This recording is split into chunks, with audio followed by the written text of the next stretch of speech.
जब आप जीवन में हारा हुआ महसूस करते हैं, जब नहीं पता कि आगे क्या करना है, तो अभिभूत, निराश और असहाय महसूस करना आसान लगता है। तो ऐसे समय में अपने आप को कैसे उठाएं? आइए इसे विस्तार से जानते हैं। इससे पहले कि हम आगे बढ़ें, अगर आप हमारे चैनल पर नए हैं तो प्लीज़ चैनल को लाइक एंड सब्सक्राइब ज़रूर कर दीजिएगा।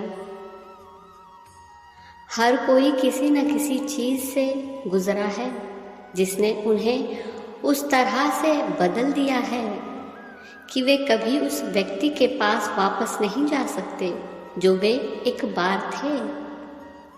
आपके जीवन में सब कुछ आपके द्वारा किए गए चुनाव का प्रतिबिंब है। यदि आप एक अलग परिणाम चाहते हैं तो एक अलग चुनाव करें। सबसे पहले आपको ये समझना होगा, ये ज़रूरी नहीं है कि यह अस्तित्व की स्थायी स्थिति है। सही उपकरण और जागरूकता के साथ आप अपने आप को वापस पा सकते हैं और जीवन में सार्थक प्रगति कर सकते हैं। हर किसी के जीवन में एक समय आता है जब हमें उत्तरों का मार्ग दिखाई नहीं देता। हर सफ़र में अंधेरा होता है और उजाला होता है, भय होता है और आशा होता है। जब हम समय के अध्याय के माध्यम से यात्रा करते हैं, हम अक्सर भूल जाते हैं कि हम वो प्रकाश हैं जो हमारे पूरे अस्तित्व को प्रकाशित करता है।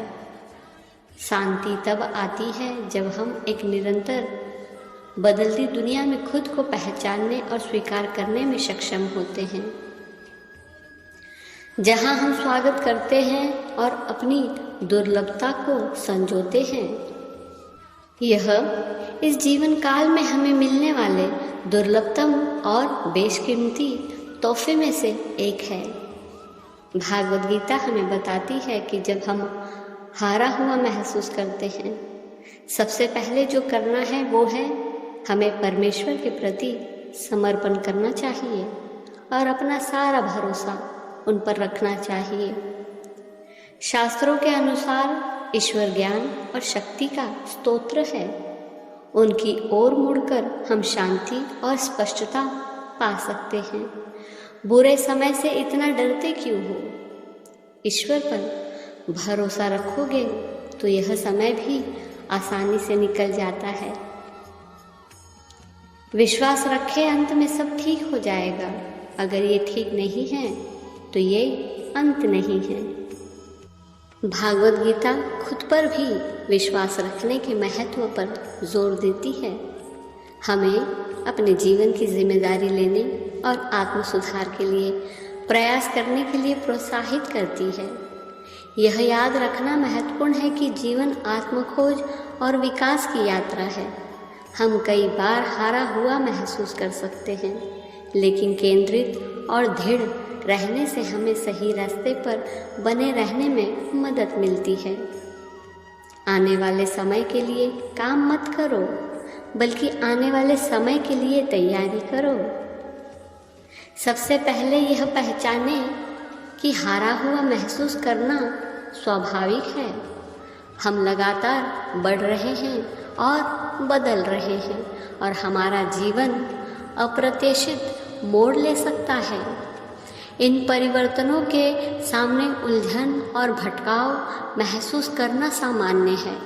ये सब आपके मन में शुरू और समाप्त होता है, जिसे आप शक्ति देते हैं। वह आप पर अधिकार रखता है यदि आप इसकी अनुमति देते हैं। अपने आप को अपनी भावनाओं को महसूस करने दें। अपनी भावनाओं को दूर धकेलने के बजाय उन्हें स्वीकार करने और अनुभव करने के लिए समय निकालें। अपने आप पर दया करना और स्वीकार करना महत्वपूर्ण है कि आप हारा हुआ महसूस कर रहे हैं। जो वास्तव में स्वयं को हारा हुआ महसूस नहीं करता, वह बिना क्षमा के खो जाता है।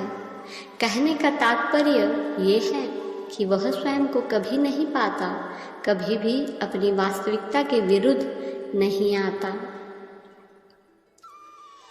इस भावना के कारण क्या हुआ, इस पर चिंतन करें।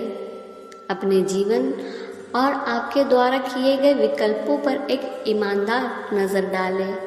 अपने आप से इस तरह के प्रश्न पूछें, वे कौन सी परिस्थितियां थी जिनके कारण यह भावना उत्पन्न हुई?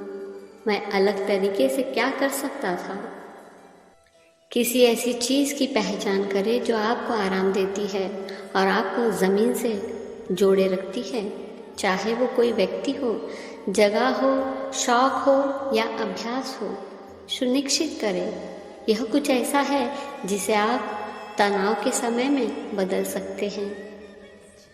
एक बार में सब कुछ ठीक करने की कोशिश करने के बजाय एक बार में एक छोटा कदम उठाने पर ध्यान दें। सब कुछ पता लगाने के लिए इतनी जल्दी मत करो। अज्ञात को अपनाएं और अपने जीवन को आपको आश्चर्यचकित करने दें। याद रखें, हारा हुआ महसूस करना जीवन का एक स्वाभाविक हिस्सा है। आपको हमेशा के लिए उस जगह पर रहने की ज़रूरत नहीं है। थोड़ा प्रतिबिंब और आत्म जागरूकता के साथ आप अपने आप को वापस पा सकते हैं और जीवन में प्रगति कर सकते हैं।